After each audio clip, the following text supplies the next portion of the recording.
او کوم چا چې دا وظیفه کړې ده د دې وظیفې په برکت سره الله تعالی د هغه دعا قبل کړې ده. دا یو داسې زبردست وظیفه ده که چیرې دا وظیفه یو انسان د سهار لمانځه نه بعد وکړي، د دې بعد چې کومه دعا وغواړي الله رب العزت هغه دعا ورقبلوي. خو شرط دا دی چې 5 وخت لمونځ به په پابندۍ سره کوي او په یو غټه ګناه کې به مبتلا نه وي او د ګناه په باره کې به د دعا نه غواړي. د ګناه کار لپاره به دعا نه غواړي، د یو جایز کار لپاره به دعا غواړي. دا یو داسې طاقتوره وظیفه د محترمو مسلمانانو ورونو چې کم چا د دې په د وظیفې بعد دعا کړي هغه دعا په ګارنټي سره قبول شوی. دا نه دا یو غټ عالم دا خبره کوي.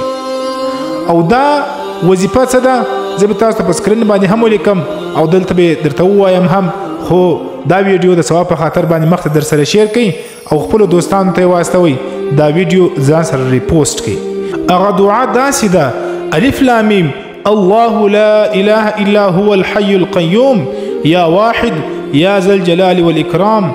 314 وارې به وایي، 314 ځلې به د سهار د لمانځه نه بعده یا د ماښام د لمانځه نه بعده وایي. دا دواړو کې تاسو اختیار دی، یا که چیرې په دې دواړو وختو کې تاسو سره وخت نه و بیا د ورځې هر وخت ویلی سي چې کله ته فارغ سي. نو دا پیغام مخته ضرور در سره شیر کړئ، د ویډیو سره ډیوټ وکړئ.